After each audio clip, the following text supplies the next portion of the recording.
할렐루야, 주님을 찬송합니다. 예수님을 사랑하시는 여러분 반갑습니다. 오늘 말씀 공부하는 시간 또 갖겠습니다. 2020년 10월 17일 토요일을 우리가 살고 있습니다. 오늘 1년의 성경 읽도가는 프로그램 291번째 시간입니다. 누가복음 4장에서 6장 말씀, 오늘 말씀을 읽고 묵상하고 생각하고 공부하겠습니다. 찬송 한 장 부르고 말씀 공부합니다. 찬송가 607장 내 본향 가는 길 보이도다.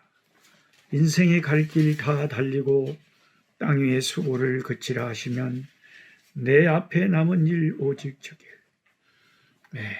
제가 고향에 육신의 고향에 오랜만에 와 있으니까 너무 좋습니다.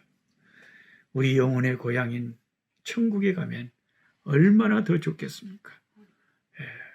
607장입니다. 내 본향 가는 길 보이도다. 인생의 갈 길을 다 달리고 땅 위에 수고를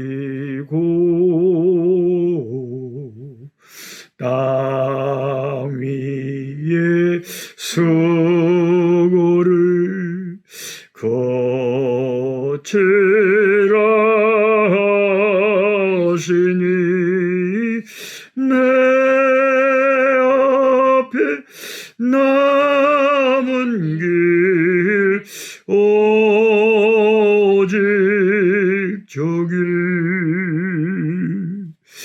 주 예수에 비한 저 새 제발 영원히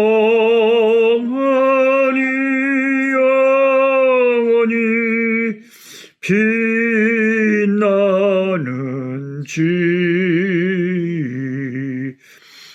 거기서 성도들 즐거운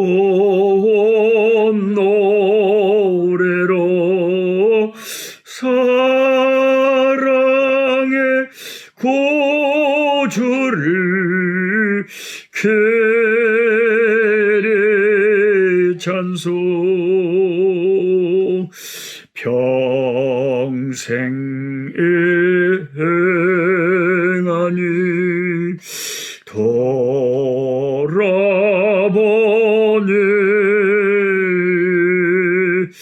못다한 일마나 부끄럽네.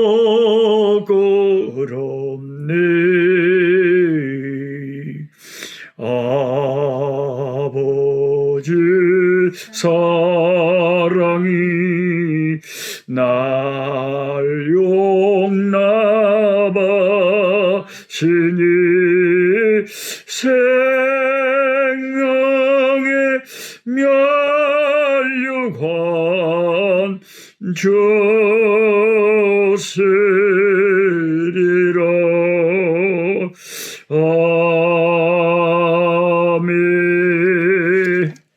아멘. 누가복음 4장을 펼쳐보겠습니다. 예수님께서 시험 받으시는 이 장면은 공관복음서 다 나옵니다. 마태복음에서도 우리가 살펴보았고, 이 지금 누가복음에도 나오고 마가복음에도 나옵니다. 예수님이 첫 번째 아담은 사탄이 시험했을 때 선악과를 따먹고 넘어가서 그 후손인 우리가 이렇게 죄인들이 되고 고통을 당하고 사망 아래 있게 되었지만, 두 번째 아담으로 오신 예수님은 사탄이 더 무섭게 시험하고 공격했지만 예수님은 사탄아 물러가라 하며 사탄을 물리치셨습니다. 그리고 이제 어제 제가 미처 달아드리지 못한 그 족보가 3장에 누가복음 3장에 나와 있었잖아요. 어떤 분들이 이런 질문을 할 수 있어요. 노 목사님, 마태복음 1장의 예수님의 족보에는 요셉의, 예수님이 붙인 요셉의 아버지가 야곱이라고 되어 있는데 왜 여기 누가복음 3장에는 여기 보면은 그 요셉의 아버지가 틀립니까? 왜 성경이 잘못된 거 아닙니까? 3장 23절에 사람들이 아는 대로는 요셉의 아들이니 요셉의 위는 헬리오스. 사람들이 아는 대로는 예수님이 요셉의 아들이래요. 그 사람들이 아는 대로는 예수님이 요셉의 아들이지만 실제로는 누구 아들입니까? 마리아의 아들이죠. 실제로는 그 요셉의 아들이야. 왜냐하면 요셉하고는 아무 상관이 육신적으로 없죠. 하나님의 아들이신데 세상에서는 또 마리아를 통해서 났으니까 마리아의 아들이죠. 그래서 마태는 그걸 분명하게 했어요. 예수 믿는 사람들 헷갈리지 않게 다 마태복음 족보에는 아버지에게서 났다 그랬잖아요. 아브라함은 이삭을 낳고 그랬잖아요. 근데 유일하게 예수님은 그 아버지 요셉에게서 낳고 안 그랬어요. 그러니까 그 마태는 의도를 가지고 요셉이 낳은 게 아니라는 거예요. 요셉하고는 상관이 없어요, 예수님.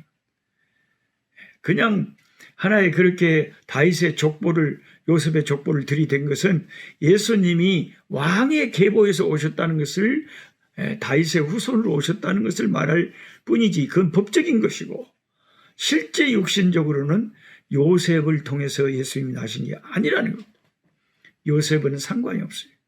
그래서 마태는 예수님의 그 요셉에게서 예수가 났다. 그 전에는 다 다른 사람은 다 아버지에게서 누가 누구를 낳고 야곱은 이삭을 아브라함은 이삭을 낳고 이삭은 야곱을 낳고 다 그 아버지 이름을 말하고 그 자식을 말했지만 요셉에게서 예수가 나니라 그렇게 안 돼 있잖아요. 마리아에게서 예수가 나시니라 그렇게 써져 있죠. 정말 그렇습니까? 여러분이 성경을 다시 보시라니까요. 세밀하게 살펴보시라니까요. 마태는 그것을 심혈을 기울여서 주의를 기울여서 요셉이 예수를 낳으니라 그렇게 돼 있지 않고 마리아에게서 예수가 나왔다 그랬습니다. 그러니까 여기 누가가 일부러 사람들이 아는 대로는 요셉의 아들이니 예수가 그랬다는 거예요. 사람들은 잘 모르니까요. 영적인 깊은 내막을 모르니까 저 요셉 아들 아니요? 요셉의 아들이네? 그러잖아요. 그 아버지를 들먹이면서 저 김새는 아들 아니야? 저 박새는 아들 아니야? 그러잖아요. 그 뭐 깊이 모르니까. 그러나 우리가 이 내막을 알고 있는 우리는 요셉의 아들이 아닌데 예수님은 하나님의 아들이시고 하나님의 성령의 능력으로 나신 마리아의 몸을 빌려서 나신 하나님의 아들이죠. 근데 여기 요셉의 위는 헬리오 그랬잖아요. 그럼 마태복음에는 조금 위에서부터 밑으로 내려왔을 때는 분명히 야곱은 요셉을 낳고 요셉에게서 요셉은 이제 자기 아내 그 마리아를 통해서 예수님 낳았다 그랬는데 어째서 요셉의 아버지 이름이 틀리냐 이거예요. 마태복음 1장에 나오는 족보하고 누가복음 3장에 나오는 이 족보에서 왜 요셉의 아버지 이름이 틀리냐 이겁니다.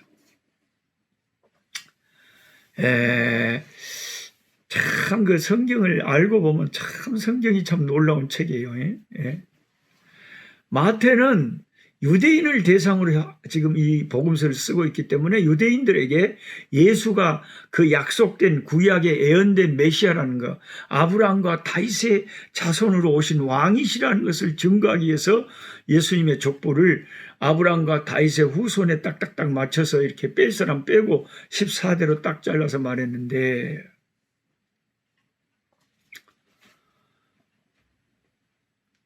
이 누가는 예수님을 유대인의 왕으로 증거하는 것보다는 유다는 예수님을 온 세상 만민의 구원자로 그래서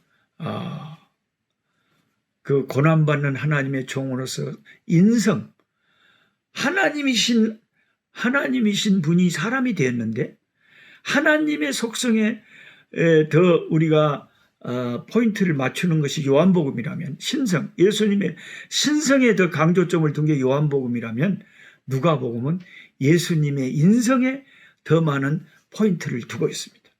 둘 다 중요한 거죠. 둘 다 하나를 부인해버리면 이단이 되는 거죠. 예수님은 하나님이시면서도 인간이 되셨기 때문에 이것을 도성인신, 인카네이션이라고 합니다. 그래서 모든 만민의 구세주로서 예수님을 증거해야 되기 때문에 누가는 지금 이 누가복음을 유대인들을 향해서 쓰고 있는 게 아니잖아요. 데오빌로 각하는 유대인이 아니잖아요. 이방인이잖아요. 이방인이니까 이 예수 그리스도가 유대인의 왕일 뿐만 아니라 모든 인류의 메시아임을 증거해야 되잖아요. 그렇게 족보를 말해도 예수님의 족보를 딱 따라 올라가서 마태처럼 유대인의 조상인 아브라함에서 끝나는 것이 아니라 계속 따라 올라가서 아담에게까지 가잖아요. 아담. 그래서 이 누가는 그 예수님의 마리아를 통해서 예수님 나셨다는 것을 누가가 알고 있는 거예요. 성령의 능력으로 마리아를 통해서 예수님 낳기 때문에 마리아의 그 조상의 계보를 따라 올라가다 보면 나중에 또 다윗을 만나요. 그래서 참 신기하죠. 멀리 조상으로 가면 도로 또 만나요. 뭐 우리도 마찬가지예요. 저는 노씨고 뭐 여러분은 뭐 성씨가 다 있으시지만 계속 올라가면 나중에 뭐 아담의 성이 뭔지를 모르죠. 하여튼 다 아담의 후손이잖아요. 다 한 가족이잖아요. 그거 이제 적게 나눠지고 나눠져 갖고 시방 잘게 나누니까 이렇게 다 다양하게 나눠진 거지. 원래는 한 사람의 아담과 하와에게서 다 우리가 나왔잖아요. 그래서 이제 마리아의 족보를 이렇게 정리를 하는데, 근데 왜 요셉의 위가 헬리라고 하느냐? 헬리가 요셉의 장인어르신이에요. 마리아의 족보라니까 시방. 그런데 헬리에게는 두 딸이 있었어요. 한 딸이 마리아였고 한 딸이 세베대의 부인이었어요. 그런데 이 모세 율법에 의하면 딸만 딱 둘이가 있어요. 그 아들이 없으니까 딸들이 다 시집가 버리면 자기 가문을 이어갈 계보가 없어져 버리잖아요. 족보가 없어져 버리잖아요. 딸들이 시집가 버렸고 남의 사람 돼버렸으면 그럼 자기 대에서 대가 끊어져 버리잖아요. 그래서 모세의 율법에 그런 대안책으로 그게 있잖아요. 사이 중에 한 명을 자기 집의 아들처럼 이렇게 해서 대를 이을 수 있게 해놨어요. 그래서 요셉은 헬리 장인 어르신의 법적인 아들이 돼가지고 그렇게 되니까 여기 요셉의 이는 헬리요. 요셉의 법적인 아버지가 헬리라니까요. 진짜 아버지는 야곱이고. 그것을 여러분이 아시고 그리고 계속 올라가면 그건 하나님이 나오죠. 마지막 절에서. 그리고 아담을 더 올라가면 뭐가 나와요? 아담 다음에는 하나님이시죠. 근데 진화로는 뭐가 나옵니까? 진화로는 웃기는 게요.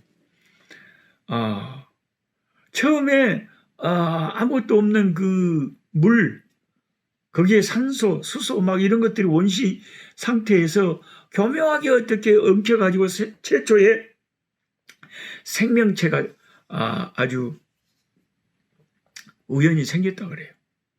그게 이제 점점 생명체가 점점 진화돼가지고 플랑크톤 같은 것이 되고 플랑크톤 같은 것이 점점 진화돼가지고 이제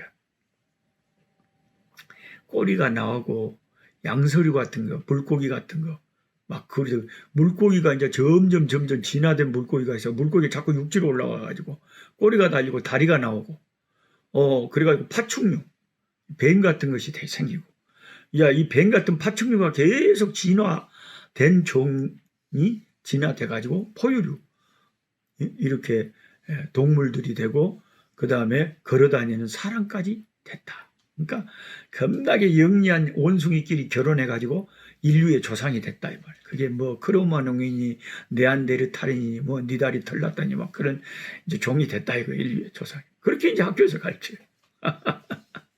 그래서 성경을 모르고 이 생명의 근본을 모르면 사람들은 그냥 그렇게 가상으로 한번 소설을 써서 생각을 하는 걸 자기들이 뭐 압니까? 그랬을 것 같다 하고 진화론이라는 이론을 세우는 거예요. 안 믿는 사람들은 그게 더 그게 설득력이 있어 보이나 봐요. 그러면 여러분 한 가지 웃기는 게요. 진화론이 맞다면 제 조상을 계속 따라 올라가면 우리 아버지가 계시려면은 우리 아버지의 조상이 있었기 때문에 우리 아버지가 계신 거 아닙니까? 우리 아버지의 조상이 살아 있었기 때문에 우리 아버지가 있는 거 아니에요. 그리고 우리 아버지 엄니가 살아 계시기 때문에 내가 있는 거 아닙니까? 제가 있기 때문에 우리 아들이 우리 딸들이 있는 거 아닙니까? 그렇죠. 그럼 제가 아버지를 따라 올라가고 그 아버지를 계속 따라 올라가면 계속 가다 보면 진화론에 의하면 뭐가 나와요? 우리 조상 파충류가 나와요. 우리 조상 중에 아주 영리한 원숭이 비슷한 오래됐다가 더 시대를 거슬러 우리 조상 원숭이를 올라가면 그 다음에 우리 조상 뱀 징그러 죽겠네. 그 우리 조상 뱀 또 그 전 조상을 계속 뱀 조상을 따라 올라가면 나중에 양서류 우리 조상 깨구리가 나와요. 우리 조상 개구리를 계속 족구를 따다 위로 더 올라가면 우리 조상 플랑크톤이 나와요. 그리고 우리 조상 플랑크톤을 계속 족보를 따라 위로 올라가면 나중에는 물, 수소, 산소 아무것도 안 나와요. 아무것도 없은 데서 인간이 여기까지 왔다. 이게 진화를. 근데 성경은 뭐라고 합니까? 아담이 마지막에 나오고 아담 그 후로는 아무것도 없더라가 아니라 우연이 아니라 하나님이시니라 그러잖아요. 하나님이 아담을 만드셨고 아담이 있었기 때문에 오늘 저와 여러분의 생명이 있는 거예요. 그러니까 어떤 이론을 받아들이냐 하는 것은 사람의 자유지만 내가 이 성경을 알고 생명의 근원을 알게 된 거 이것을 바로 내 생명이 어디서 왔는가를 바로 알게 된 것이 이게 얼마나 복된 일이냐 이거죠. 그리고 우리가 복음을 알게 된 게 큰 축복인 것이죠. 그래서 예수 믿는 사람은 사람을 귀하게 여기잖아요. 왜? 사람은 하나님의 형상을 가진 존재라고 성경이 가르쳐요. 근데 진화론, 이 불신자들 진화론을 믿어버리면 사람이 존귀하지가 않죠. 왜? 그건 뭐 뱀이나 깨구리나 플랑크톤이나 아무것도 없는 데서 인간이 우연히 나왔는데 인간이 존귀하지가 않잖아요. 성경은 인간이 영혼을 가진 하나님의 형상을 입은 존재라고 하니까 귀하지만 아무것도 아닌 데서 물질하고 똑같은 그런 진화론이 맞다면 인간의 그 가치가 없어져 버리는 거죠. 그래서 여러분 인생을 살면서 이런 생명의 도리를 아느냐 모르냐는 어마어마한 차이가 엄청난 차이가 있는 거죠. 저도 교회 안 다녔으면요. 교회가 아니었으면 내가 어떻게 이 진리를 알았겠어요. 근데 중학교 1학년 때 우리 담임선생님이 교회 집사님이시라 기도원 협회에서 그 성경 기증받아가지고 우리들에게 우리 손에 성경책을 지어주고 가까운 동네 교회 가라고 하셨으면 내가 어떻게 이 생명의 도리를 알았겠어. 아무것도 모르고 시방도 내 잘난 척 살고 어디로 와서 어디로 가는 줄도 모르고 살다가 나중에 지옥에 떨어지고 보니까 교회에서 가르치는 게 맞았네. 성경이 맞았네. 지옥에 떨어진 뒤에 그거 알고 되면 뭐한데 무슨 필요가 있대. 시방 미리 알아야지. 그러니까 참 저와 여러분 예수 믿는 게 얼마나 복되고 좋은지 모르겠어요. 이 복된 복음을 제가 깨닫고 너무 주의 은혜가 감사했어요. 하나님 저를 안 써주시면 부족해서 너는 목사 되기에 자격이 없어 그러신다면 할 수 없이 목사 안 되겠습니다만 혹시 써주신다면 저 목사 되면 안 될까요? 그게 고등학교 1학년 때부터 그런 소원을 가졌어요. 그리고 하나님이 허락해 주셔서 목사했고요. 그 다음에 하나님 한국에는 나 아니라도 목사님들 많은데 한국 목사가 필요한 그 세계 여러 어려운 나라에 한국 목사가 없는 곳에 그런 데 가서 복음 전하면 좋겠습니다. 그렇게 소원했더니 하나님이 저를 남부 아프리카의 마다가스카르에 정말 가난한 곳에 보내주셨어요. 지금도 저를 저렇게 많은 사람들이 기다리고 있으니까. 그리고 감사한 일이죠. 그래서 저를 별로 안 좋아하는 사람들도 있지만 또 저를 많이 사랑해 주시고 선교 현장에 와서 살펴보시고 참 감동을 많이 받으시고 좋아하시는 목사님들이 계시고 그 목사님들 몇 분이 주동이 되셔가지고 자기가 아는 장로님들 또 성도들도 또 모아서 아프리카 비전 선교회 아비선이라고 하는 작은 소규모 작은 그런 제 아프리카 선교 사역을 돕는 데 집중하는 그러니까 뭐 송가인이 팬클럽이 있고 뭐 누구 나훈아의 뭐 팬클럽이 있듯이 이 작은 종에 그 존경하는 목사님들, 성도님들, 권사님들, 장로님들이 집사님들이 모여서 단체 카톡도 만드시고 그리고 매달 회비도 조금씩 자기들이 내서 모아서 또 선교 헌금도 해주시고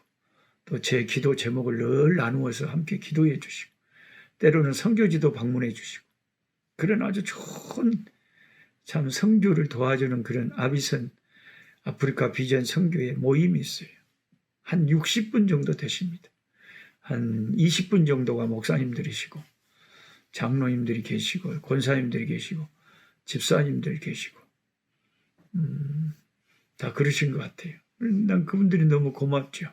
감사하고 어떤 분들이 가끔 개인적으로 노 목사님 좀 후원하고 싶은데 어떻게 하면 돼요? 그러면 가능하면 저는 그렇게 아프리카 비전 선교회로 연결을 해드립니다.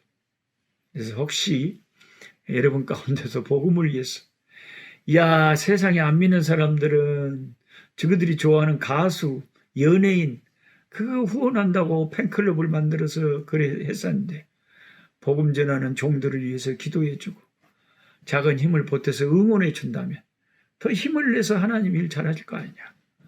그러니 나도 우리 노록스 선교사 선교 사역의 작은 응원군이 돼야 되겠다. 그런 마음이 드시는 분들은 저에게 문자나 카톡 주시면 제가 아비선 소개해 드리겠습니다. 아비선 되게 환영합니다. 너무너무 좋으신 분들만 계셔가지고 대부분 선교지를 와보신 분들이죠. 그래서 저는 참 너무 행복한 전도자죠. 행복한 선교사 너무 감사하죠.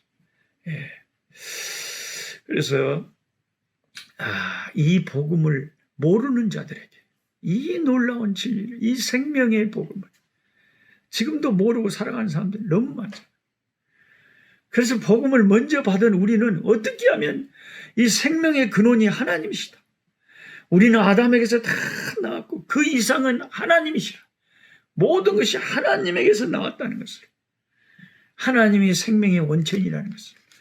그리고 하나님께서 앞으로 그 아들을 보내셔서 심판하시고 세상에 다시 주님 오시면 이 세상은 하나님의 아들에 의해서 심판받는다는 것을. 그 심판에서 구원받으려면 오직 그 아들 예수의 이름을 부르고 믿는 자만 구원받는다는 것을 우리는 죽을 때까지 전해야 되지 않겠습니까? 온 세상에 나아가서 전파해야 되지 않겠습니까? 내가 나가지 못한다면 나가는 사람을 밀어주고 응원해주고 기도해주고 살펴보고 힘이 되면 찾아와 보고 이렇게 하고 있구나.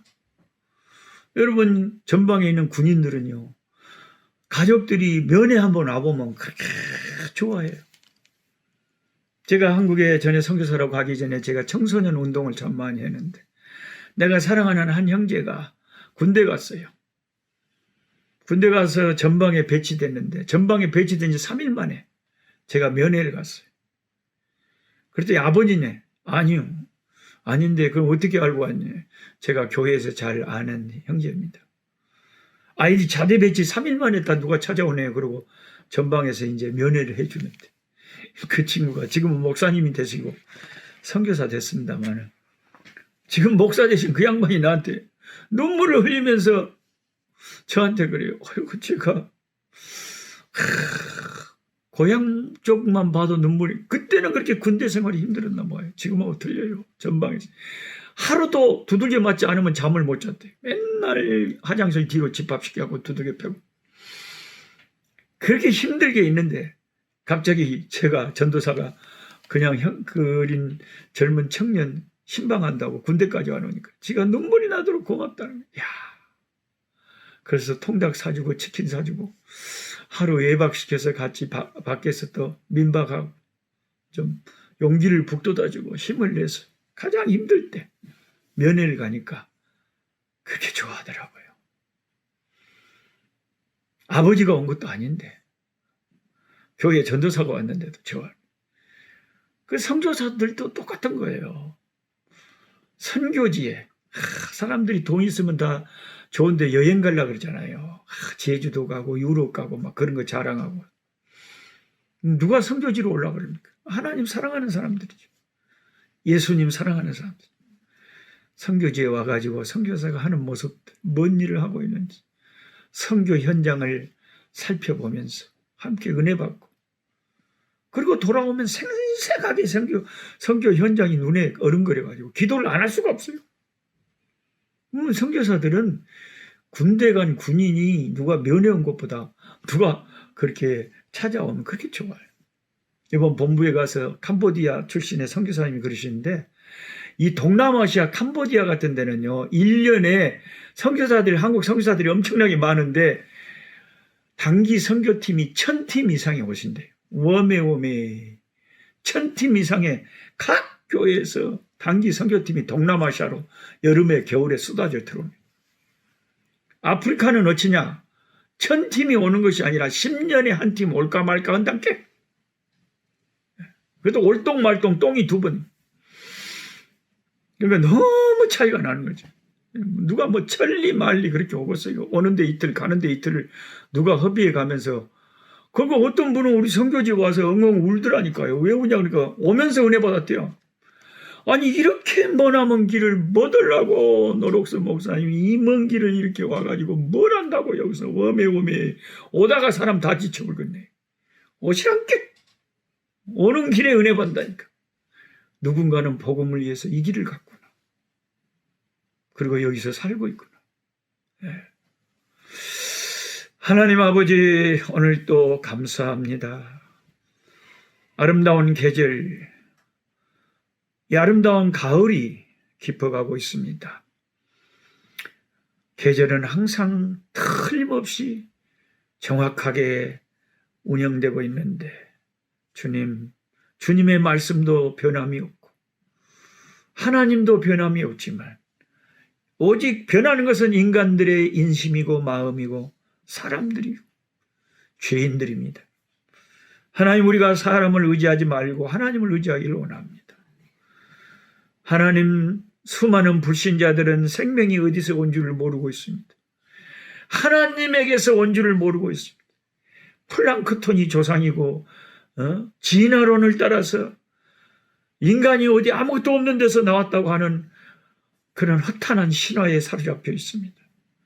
우리는 우리의 조상을 계속 따라가면 동물이나 뱀이나 개구리가 나오는 것이 아니라 아담이 나오고, 그리고 아담 이후는 하나님이신 줄 누가의 족보를 함께 아멘으로 고백합니다. 우리의 생명의 근원이 하나님이시니 하나님이 각 종류대로 세상을 지으심을 믿습니다. 이 놀라운 생명의 복음 모르는 사람들이 너무 많습니다. 생명이 어디서 와서 어디로 가는지를 아무것도 모른 채 살아가는 사람들이 너무 많습니다. 그래서 교회가 필요하고, 그래서 선교사들이 필요하고, 그래서 복음 전도자들이 필요합니다. 아버지, 내가 가지 아니하면 보낼 수 있는 자들이 되게 하여 주시옵소서. 선교하는 한국교회에 되게 하여 주시옵소서. 예수님의 이름으로 기도하옵나이다. 아멘. 약한 자 힘주시고 강한 자 바르게 주함자 정택함이 주님의 뜻이라.